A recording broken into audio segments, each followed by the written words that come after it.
Hello, everyone. Today on the Final Bar, my guest is Sam Stovall from CFRA Research in New York. He's going to share with us the seasonal trends about where we're at. August tends to be a little weaker than the average month. Well, he has some specifics to back up the statement that I just shared with you. Overall, the S&P sort of in distribution mode after the bounce higher into the close yesterday. More on the downside today with the S&P finishing down about 0.4%. But communications, technology, the two sectors still in the green. Ladies and gentlemen, this is the Final Bar.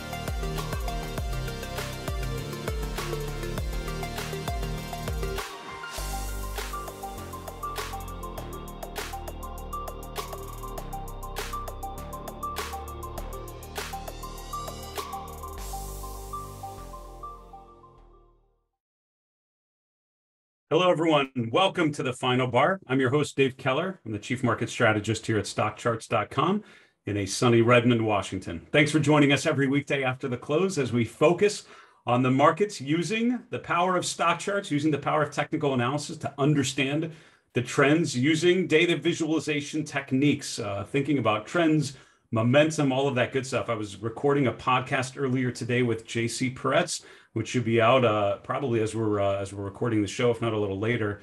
We talked a lot about behavioral biases. We talked about mindsets of investors and just trading strategies, how to think about checklists and routines to minimize the impact of behavioral biases. But at the end of the day, we talked about trend following. We talked about the importance of trends and how you focus on trends, how to lean into what's working, lean away from what's not working. A lot of the things that we talk about day in and day out on this show. Some more to come on that. We have some great guests on the show. I'm super excited to talk to Sam Stovall today. He really literally wrote the book on sector rotation and a lot of what I think we take for granted about the cyclical nature of sector leadership and laggardship is due in no small part to Sam's work. So interested to hear his take on things right now. Tomorrow, we have Mark Chaikin from Chaikin Analytics coming on the show. Next week, three great guests as well. Gary Dean from sentimenttiming.com joining us on Tuesday the 10th. On Wednesday, the 11th, Samantha Leduc from Leduc Trading. And then on Thursday, portfolio manager Matt Tuttle coming on the show once again. Let's continue with our market recap. As I mentioned, a bit of a distribution mode today. If you think of yesterday as accumulation mode, I was talking earlier on the TD Ameritrade Network about the overall challenges in the market. I would argue we've been in a stealth correction since April. When I was talking with JC earlier, he suggested the correction started in February. So I guess it depends on what you're looking at. But overall, there's no doubt that from the first quarter to the second quarter, there's a transition of sorts. And even though the S&P and the NASDAQ keep making higher highs, there are plenty of stocks that are in full-on correction mode, or at the very least, showing some distributive qualities, right? Showing a rotation from an uptrend to a downtrend. I think we're seeing that exaggerated in sectors, the cyclical sectors, right? Things like industrials are probably some of the best examples of that distribution of, or that rotation from leadership to laggardship, and airlines are an area we'll hopefully get to through the course of today's show to fill in some of the details on that rotation. As I mentioned, the S&P down about 0.5%, right back to that 4,400 level, which we've mentioned a number of times. The NASDAQ actually in the positive, the NASDAQ composite and the NASDAQ 100 just above zero.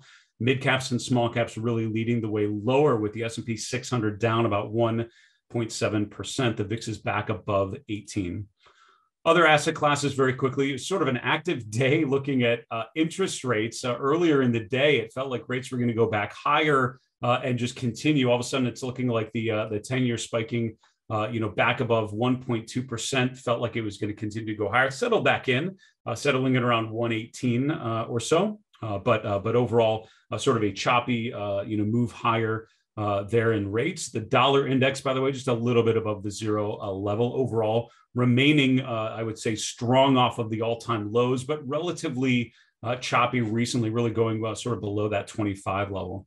Commodities mix with gold, one of the few that actually ended up in the positive. It was a crazy day with gold, with the GLD opening much higher, settling back down to it. Silver was down, oil was down fairly significantly, and the energy sector was the worst of the 10 S&P sectors. Where we did get plenty of upside movement is the last 24 hours in cryptocurrencies. You see Bitcoin up 4.3% from yesterday around this time. And really the last couple hours have been an acceleration to the upside, with Bitcoin once again approaching 40,000. Let's go there very quickly, and we'll hit on a number of different things. But when we're talking about cryptocurrencies, I've often told people there is plenty of potential reward. There's also a great deal of potential risk, and in general, risk assets, right, where you're buying equities or anything that's not basically like a bond or cash, something really conservative. You're taking on risk for the promise of some sort of additional return or expected return above a sort of a risk-free asset like a treasury bond. That's the general sense of how this is supposed to work. And what happens is something like cryptocurrencies with exaggerated return possibilities also have exaggerated risk. And so you better be prepared for significant drawdowns, right? This uptrend in Bitcoin from single digits all the way up to where we're at now, retesting 40,000 has had major league drawdowns all along the way, at times 60, 70% retracement of the previous uptrend. It's worth noting, I see Bitcoin as remaining very much range bound. Bouncing off of 42,000 and pulling back over the last week makes a ton of sense from a technical perspective. If you look at where it's found resistance previously, the question is, do we find enough accumulation? We put in a higher low, which would indicate maybe a higher probability of breaking above that 42,000 range. Potentially, the bounce that we're seeing off of 38,000 today is the beginning of that. I think it remains to be seen. One day does not make a trend, although you're getting a bit of a bullish engulfing pattern here from yesterday's distribution to what we're seeing with accumulation today. It's still an active bar, so we'll have to see how things play out for sure.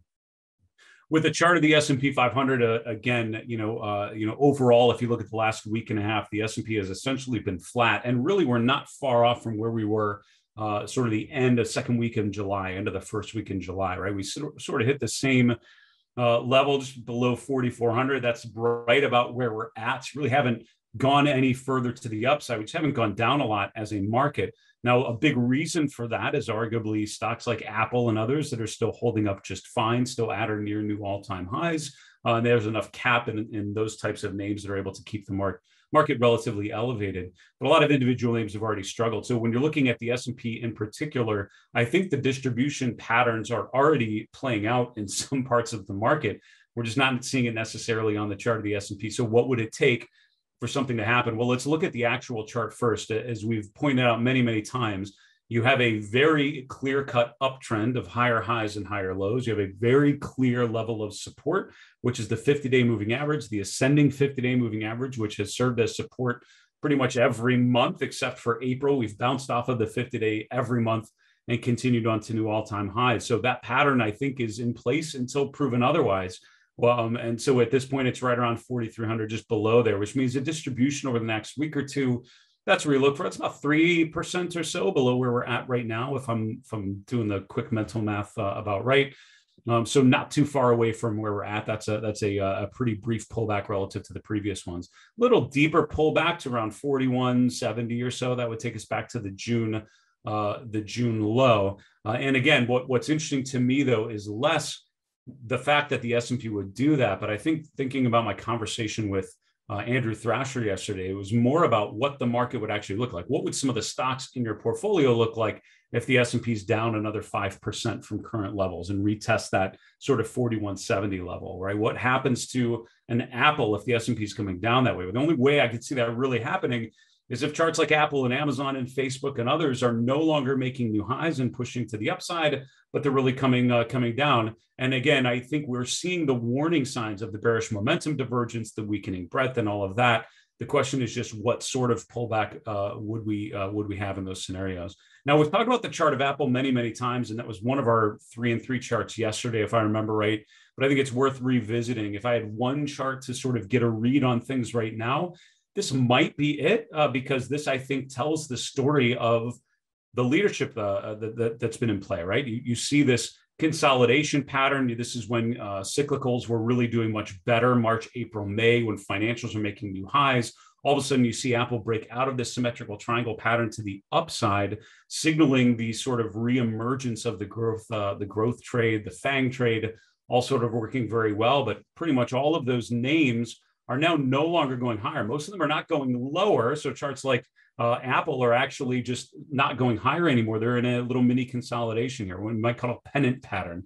Now, a pattern like this usually actually resolves to the upside. If you read your John Murphy book or your Edwards and McGee book, it will tell you that that is a pretty safe bet, that you consolidate for a while, you resolve this pattern to the upside, and you continue on. So a break really above 150 would clear the way, I think, to limited downside, at least for the S&P as a whole. And it tells you that the FANG stocks are continuing to be elevated. What happens on the other side of that coin, though, I think to get the S&P getting down to its 50-day or lower would mean charts like Apple would really have to resolve lower.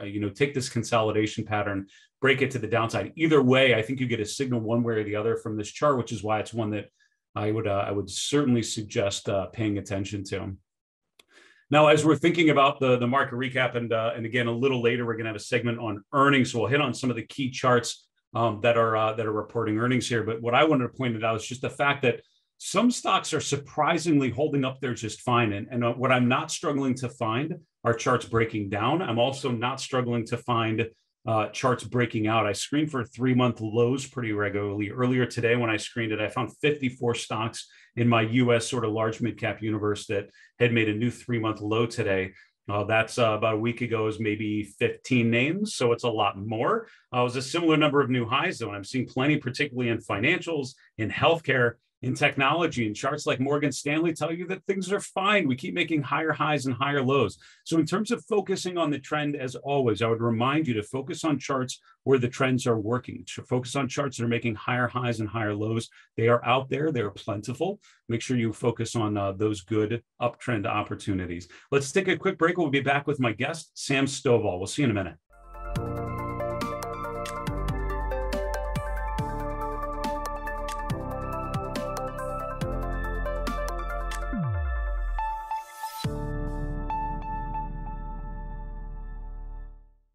Hello, everyone. Welcome back to the Final Bar. This is Dave Keller here at StockCharts.com. We so appreciate joining us every weekday after the close for our show. A couple quick announcements before we get to my guest, Sam Stovall. First off, we would love to hear from you, particularly questions that are coming up as you are analyzing your own charts. What is coming up in terms of technical indicators, in terms of particular tickers or ratios that you're looking at, breadth indicators, sentiment indicators, market dynamics, whatever it is? We are happy to point you in the right direction as much as possible. 3 ways to get your questions in front of us. Our email is thefinalbar@stockcharts.com. We are on Twitter @finalbarsctv. We're on YouTube. Just put a comment below the video that you're watching on our Stock Charts channel. We'll gather all those questions. Hope to answer one of your questions in our next mailbag segment on Friday's show. Also, please go to StockChartsTV.com, use your email, set up a free account, and you can start watching all of our wonderful content. Shows like the Final Bar, special events like the pitch and charting the second half, which were just full of great ideas and good perspective, and wonderful guests like Sam Stovall and many others. All for free.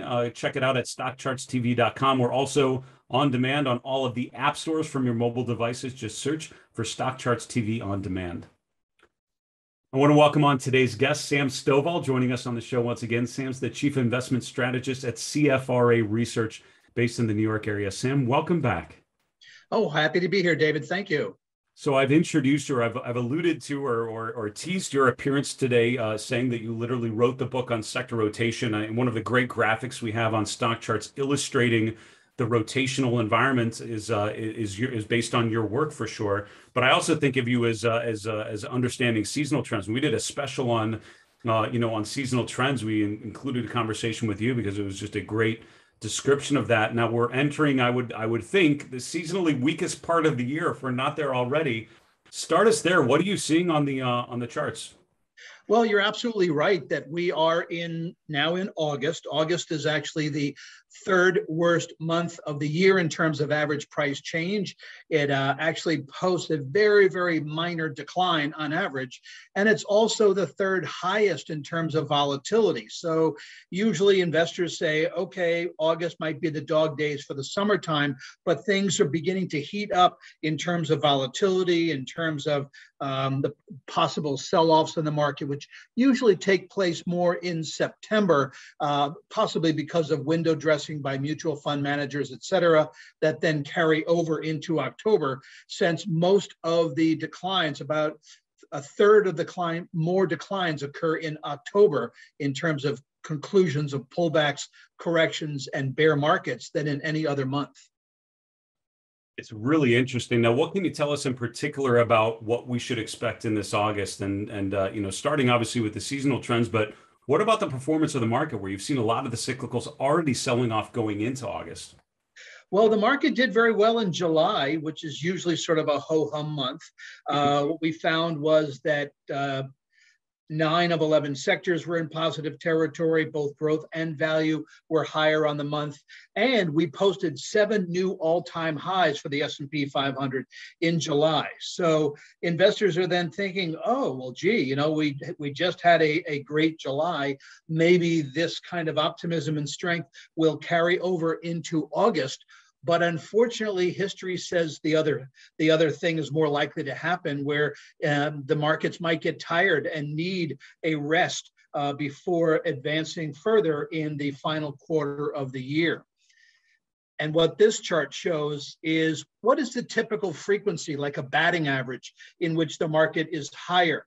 And going back to World War II, the market was up 55% of the time, which is below the average of all months, but not by too much. The average is closer to 60% of the time.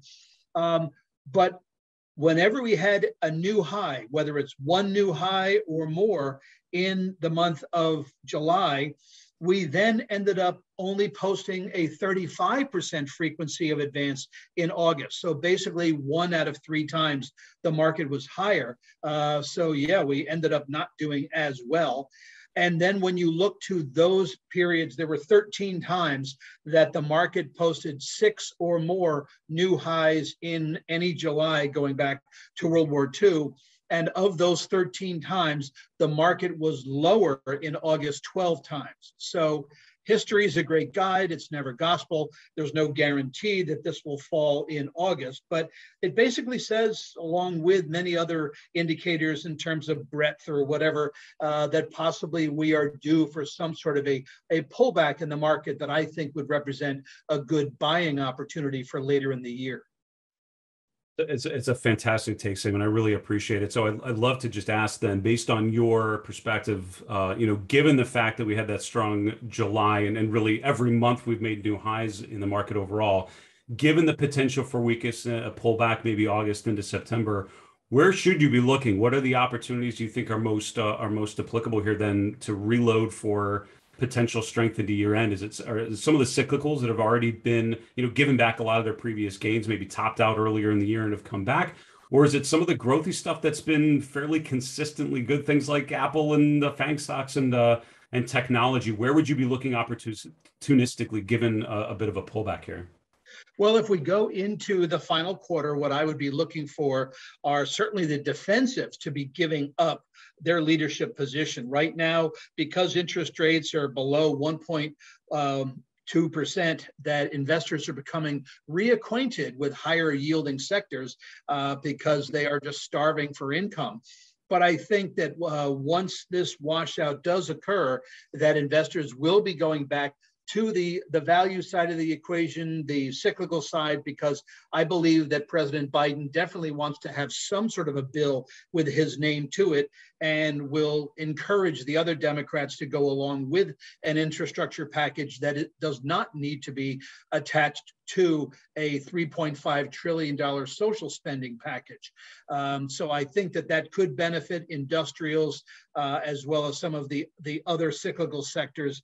And at the same time, I really don't see interest rates taking off and heading back up to the 1.75 to 2% area. So I wouldn't be giving up just yet on the growth. I think that most of the rotation will be from the defensive to the non-defensive. Sam, really appreciate you talking through your perspective. Thanks for teaching us a little bit about the historical trends, July into August. Stay safe, be well. We'll talk to you again soon.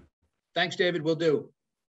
That's Sam Stovall. Sam's the Chief Investment Strategist at CFRA Research in the New York area. And again, I love talking to Sam. He makes things sound so easy in terms of how to make sense of all of these moving parts. But I love that. It's interesting as we've talked about the deteriorating breadth conditions. We've talked about what I've called the sort of stealth correction. We've already seen a pullback in a lot of places. It's interesting that now we're really getting into some of these months where if you look at market history, it just don't tend to be good times for stocks in general. Now, having said that, there are still times when those months are positive. It's not a guarantee that August is going to be down. And that's why I tend to think of seasonal trends a little lower in priority relative to the trend itself, right? The underlying principle, the overarching principle, I guess, to what we should be thinking about is the trend, right? Follow the price. But we're seeing conditions that line up similar with some of the seasonal weakness that we've seen, and an interesting take on potential reemergence of the cyclicals, which have certainly been beaten down in recent weeks and months. Let's continue on with our next segment called The Bottom Line. We, as you know, are in the heat of earnings. We've got a lot of companies reporting every day. We don't have time to get to all of them on a 30-minute daily show, but I love to take some time to just focus on some of the charts that I think you should be aware of as we go through it. Today, as we're recording the show, we have Etsy, Uber, Roku, Marathon Oil, Western Digital, a number of stocks, WYNN, all reporting. Let's check some of those and just see how they're performing leading into earnings. And then we'll check on some of the stocks that reported earlier today and also Tuesday, which is a pretty meaty day earnings wise. So WYNN, for example, is one of those charts that as a technical analyst, it is hard for me to suggest that this chart is doing anything but going down. At the end of the day, I'm a trend follower, which means my goal is to follow the trends. And this is a chart, this is literally the falling knife chart, right? This is something that is accelerating to the downside. There have been plenty of support levels. I think for WYNN, one of the really interesting levels was $100, which is a big round number, which more often than not serves as resistance or support. You can see when we traded up to that. In June, we got a couple ticks above there and then rotated back lower. That was at the 200-day moving average as well. We again bounced down from that last November before breaking out, retested it from above in January. We bounced off of it again a couple weeks ago and then broke down through it. So we've broken through the 200-day. We've broken down through a little of everything. So there's nothing to get super excited about on the chart. We can look very quickly and see. Again, if you want to understand what's happening after market, especially during reporting, you can use the symbol summary page. You can switch at the top from sharp chart to symbol summary. At the bottom of the sharp chart, there's a link to get to this page as well. So you can see in the after hours, it's up about 1.6% to 92.60. Again, I'm not taking the time to look at the earnings just yet, but the problem is that's right about there. That's still pretty much in the meat of this downtrend. So we'll see if we get a bit of a bounce tomorrow off of that. But I think that entire space, sort of the reopening trade, the gambling stocks, the cruise lines, the airlines especially, really getting beaten down this week. And that's not new. That's actually a rotation that's been happening for a little while. So that's a company that's actually looks like a bit of an upside surprise. But overall, I'd be concerned about the potential downside. Western Digital is an interesting one. There are a lot of stocks. This makes me think of the chart of Disney, right at the 200-day moving average or bouncing off of it. What's interesting about a chart like Western Digital is it's very close to looking awfully distributive. Right now, it's still not horrible. It's sort of a broken chart, but not a completely broken chart, right? You have lower highs, you're making lower swing lows, but you're really above some of the previous lows, right? In February and March, we sort of found support in this current range right about where we're at. We have the 200-day moving average, which is just below current levels. And the concern is, if we would break down through here, then what, right? Then what are you doing? You're then looking much further down from a technical perspective. There's just not a lot of support on the chart after that level. After hours here, again, just reporting, it's down another 1.9% to 63.73, which puts us just about here, not too far below the current level. So still above the 200-day moving average, not the end of the world yet in terms of where it's trading, around earnings. But at this point, it's certainly something to watch. Charts like this, I would argue, are still okay, but okay turns really bad very quickly. And Disney is the other chart that I mentioned. It's a similar read, right? It's sort of pulled back, made lower highs. It's pulled back to a key support level, which for Disney is around 165, 170. And it's also right at the 200-day moving average. Charts like this break down through the 200-day. I think that is what the August correction would start to look like. Charts like this being unable to hold support for whatever reason. It could be earnings, but it could be plenty of other things as well. Uber and LYFT have certainly been in the distribution camp for a while. They sort of look like some of the charts that I just mentioned, but they've already broken down. Uber with a nasty breakdown of the May low back there. It was down 2.3% today. LYFT, obviously the sister stock here, similar sort of pattern. And this one had a chance to bounce off of the 200-day, but did not. It was actually down 10.5% today. And so at this point, it's broken below the most recent swing low. You have lower highs, lower lows, down through the 200-day moving average. I think there's further downside in that group. 45 would be the next support for LYFT, and that's where I would be looking in the short term. But overall, I see a lot to not like about charts like that, which are rotating lower. RCL, Royal Caribbean, was earlier. There's a pre-market report today. And again, the concern with charts like this is they've broken down through the 200-day, now found resistance at previous support. So often you'd expect a bounce off of the 200-day. It did not come in this case. It traded below it, but now testing that level from below and rotating back to the downside. So you're seeing a lot of charts like this in a clear distribution, right? A clear rotation from uptrend, I would argue, to downtrend. I think you're seeing a lot of potential deterioration. So not a lot of exciting patterns on some of those. If that was kind of a negative of the bottom line segment, it's because that's what the charts are telling us about the rotation in some of these key stocks in the on the list. We need to wrap this show, folks. Go to the 3 and 3 charts in 3 minutes. Here we go. Why don't we start with a chart that's going up? And I thought about this because the other two, I think, are both going down. I was like, it's kind of a depressing show if I'm just beating down all these things that are breaking down, although that's what I think the charts are saying. So let's celebrate something like natural gas, which is up pretty significantly. I'm using the UNG, which is a decent proxy. It's not a great, doesn't track natural gas prices exactly. It's an ETF based on natural gas prices, but the UNG is up 54% so far year to date, just breaking above its previous significant high from last August. It's right at that level, and I think that's what I'd be looking for. What concerns me about a lot of these commodities, they've had really good runs, and if you think about the chart of crude oil putting in a lower high recently, and I think could be at a point where it's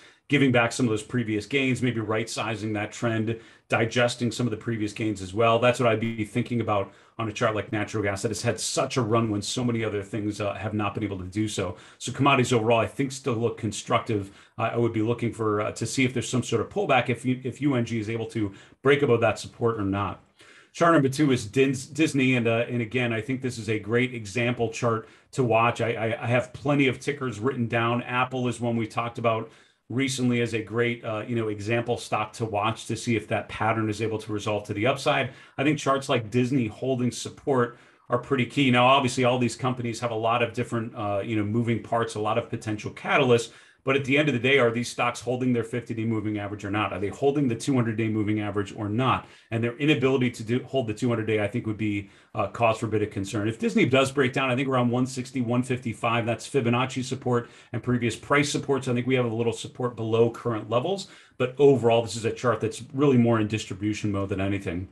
Finally, I am not struggling to find stocks making new swing highs, and I'm also not struggling to find stocks making new swing lows. The sectors where I'm seeing plenty of swing highs, healthcare, financials, and it's not the banks, it's things like specialty finance, MSCI and SPGI and MCO, those types of names that we've talked about previously. Healthcare, technology, those are the types of sectors where I'm seeing plenty of stocks making new 3-month highs. Where I'm seeing a lot of 3-month lows, something like this, something like industrials, consumer staples, consumer discretionary as well, and even technology as well. There are plenty of stocks that are breaking down in that sector as well. Delta Airlines just reporting this week, and I think that's an example chart. And it's not just Delta Airlines. If you look at ALK in the same group, or other charts are sort of in a bit of a distribution mode as well. But this is the danger of what I think Disney and others can look like. Instead of finding support at the 200-day, which would tell me, minimal potential further downside, given the fact that stocks are finding support. These are stocks that are not finding support. They're actually distributing, testing their 200-day from below and continuing their downtrend, clear run of underperformance. So again, I think the charts like that, path of least resistance appears to be lower. Folks, that is our show for today. Thank you so much for joining us every weekday after the close for the Final Bar. Special thank you to Sam Stovall from CFRA Research, sharing his thoughts on seasonal trends about sector rotation as well. For StockCharts.com in Redmond, Washington, I'm Dave Keller. Be safe. Have a great night. Hey guys, Dave Keller here with StockCharts.com. Thanks so much for watching our video. If you enjoyed it, and we hope you did, hit the like button right below. Also, we have so much new content every day. Consider subscribing to the channel. Just hit the subscribe button in the video or right below. Thanks for watching. Stay safe. Have a fantastic day.